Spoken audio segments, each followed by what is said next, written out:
Assalamualaikum warahmatullahi wabarakatuh. Perkenalkan, nama saya Ayu Chandra Dewi dari kelompok 1 angkatan 8. Pada kesempatan kali ini saya akan menjelaskan tentang tugas di agenda 3. Jabatan saya sebagai petugas transportasi darat pada BPTD kelas 2 Nusa Tenggara Barat di UPPKB Bertais.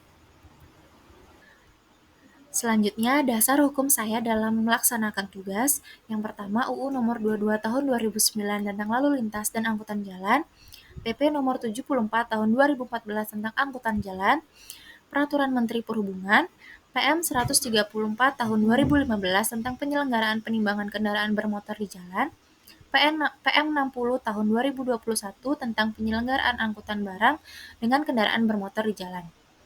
Yang pertama, melaksanakan penimbangan kendaraan bermotor, pengawasan muatan dan dimensi kendaraan atau odol, pemeriksaan dokumen kendaraan, penegakan hukum di jalan, pelayanan dan edukasi kepada pengemudi, pemeliharaan sarana dan prasarana, serta penyusunan laporan.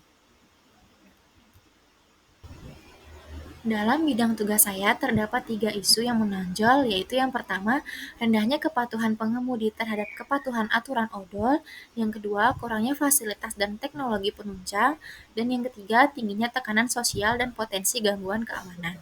Dari ketiga isu tersebut, yang menjadi persoalan yang paling mendesak adalah rendahnya kepatuhan pengemudi terhadap aturan odol, karena dampak yang langsung dan luas dapat menimbulkan risiko keselamatan lalu lintas serta menjadi akar dari berbagai permasalahan lainnya. Selanjutnya merupakan analisis isu berdasarkan USG, yaitu urgency, seriousness, dan growth. Berikut merupakan skala yang dapat saya dapatkan dari perhitungan skala USG. Dan nilai tertinggi atau skor tertinggi terdapat pada nomor 1, yaitu yang sudah dijelaskan pada slide sebelumnya, yaitu rendahnya kepatuhan pengemudi terhadap aturan odol. Selanjutnya adalah penjabaran teknik USG yang pertama, yaitu rendahnya kepatuhan pengemudi terhadap aturan odol atau over dimension and overload. Urgensi, masalah rendahnya kepatuhan terhadap aturan odol sangat mendesak untuk diatasi karena berdampak pada keselamatan pengguna jalan, kerusakan infrastruktur, dan kelancaran lalu lintas. Jika dijabarkan, kerugian negara akan meningkat. Indikator urgensinya yang pertama, jutaan ton kendaraan melintas dengan kelebihan muatan setiap tahun. Odol menyebabkan 60% kerusakan jalan. Dan yang ketiga, penegakan hukum masih terbatas dan tidak mencakup semua pelanggaran. Menurut indikator seriousness, dampak dari pelanggaran odol sangat serius karena kerusakan jalan meningkat tajam, mengganggu aktivitas logistik dan ekonomi daerah. Yang kedua, angka kecelakaan lalu lintas yang melibatkan kendaraan odol cukup tinggi, dengan resiko fasilitas besar. Yang ketiga, menurunnya kepercayaan publik terhadap pemerintah dalam pengawasan lalu lintas angkutan barang. Dan yang keempat, membebani APBN atau APBD karena anggaran pemeliharaan dan perbaikan jalan yang membengkak. Selanjutnya, berdasarkan indikator growth. Jika tidak segera ditangani, masalah odol akan terus tumbuh dan memburuk karena peningkatan volume kendaraan barang setiap tahun tanpa disertai dengan kontrol muatan yang memadai. Kedua, kesenjangan pengawasan antar wilayah membuat pelanggaran odol lebih sulit dicegah secara merata. Yang ketiga, ada adaptasi pengusaha logistik terhadap regulasi masih lambat dan seringkali mengabaikan keselamatan demi efisiensi.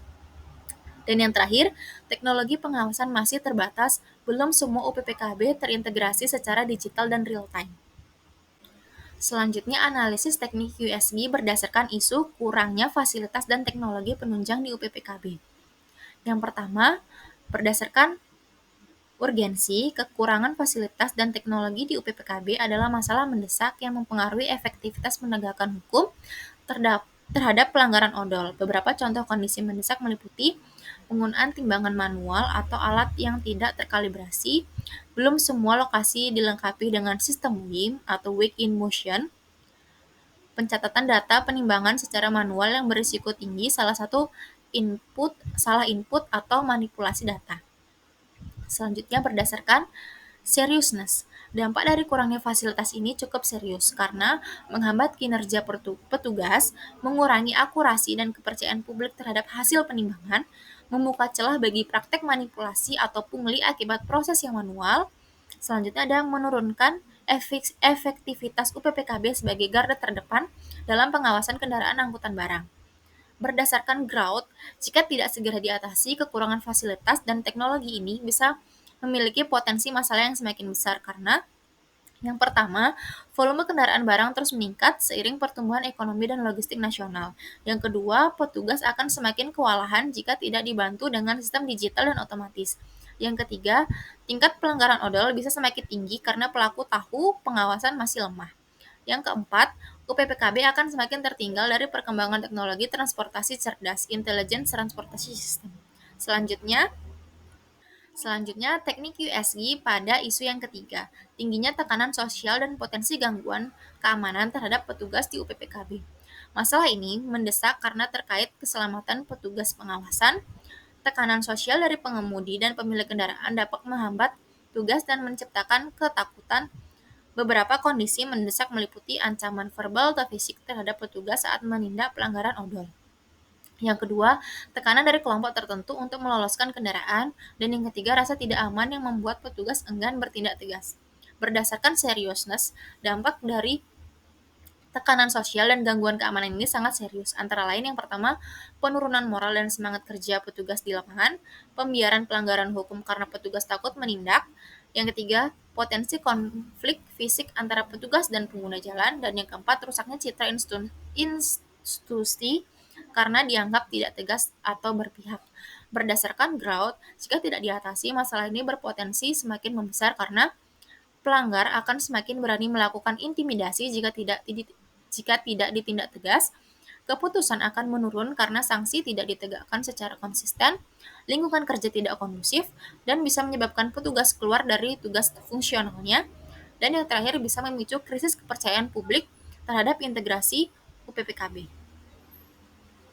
Dari ketiga isu yang telah dijelaskan, isu yang memiliki nilai tertinggi yaitu rendahnya kepatuhan terhadap odol. Berikut merupakan diagram fishbone yang dapat saya buat, yaitu dari manusianya kurangnya pemahaman pengemudi tentang odol.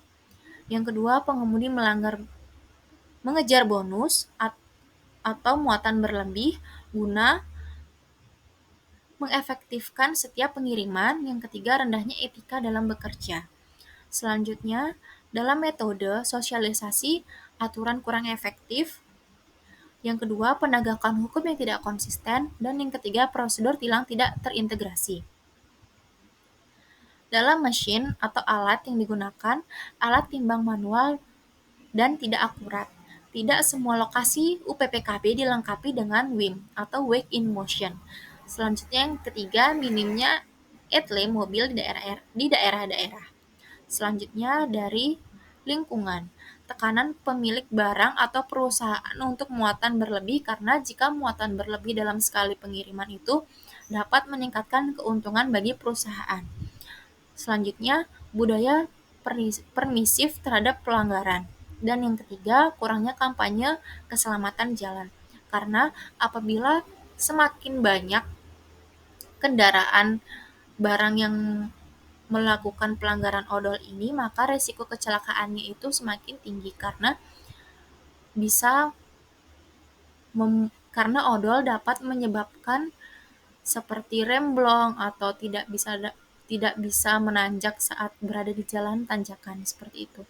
Jadi, odol ini sangat merugikan baik dari segi lingkungan, fasilitas, serta bagi orang-orang yang melintas saat bersama truk tersebut. Selanjutnya, saya akan menjelaskan tentang rancangan kegiatan. Berikut merupakan tabel rancangan kegiatan penanganan isu odol dalam durasi 2 bulan.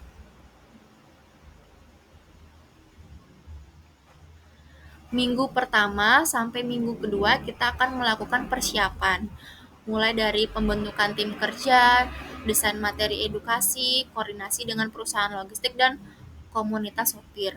Tujuan atau outputnya dari kegiatan di minggu pertama ini yaitu tim koordinasi kampanye terbentuk, materi kampanye disiapkan dan didistribusikan, dukungan distribusi materi dan pemangku kepentingan.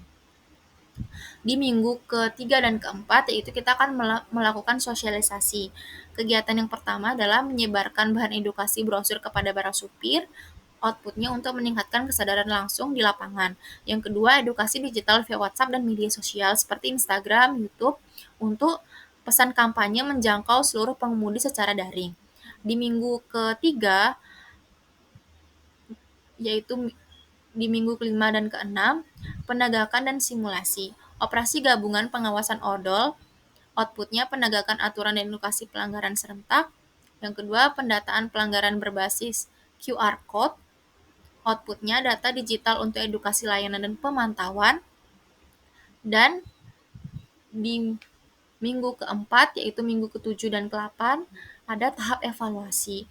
Pada tahap evaluasi ini terdapat 3 kegiatan, yaitu evaluasi data pelanggaran sebelum dan sesudah kegiatan, outputnya ukuran dan dampak kegiatan. Kegiatan kedua adalah melakukan FGD atau Forum Group Discussion dengan stakeholder seperti UPKB, Dishub, serta pengusaha angkutan untuk meninjau ulang kegiatan dan merumuskan tindak lanjut dari pelanggaran yang telah dilakukan.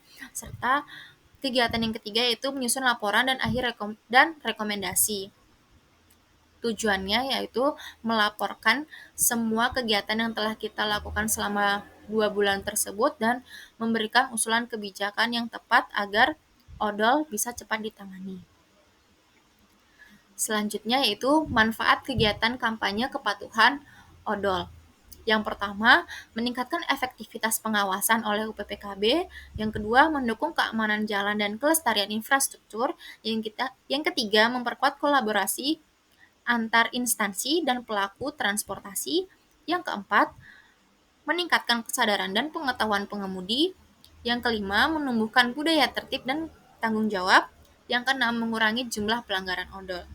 Sadar odol bukan sekedar mematuhi aturan, tapi juga bentuk tanggung jawab sosial dan kontribusi nyata dalam menciptakan transportasi yang aman, adil, dan berkelanjutan. Sekian presentasi yang dapat saya jabarkan mengenai tugas dan jabatan saya di UPPKB Bertais BPTD kelas 2 Nusa Tenggara Barat. Terima kasih.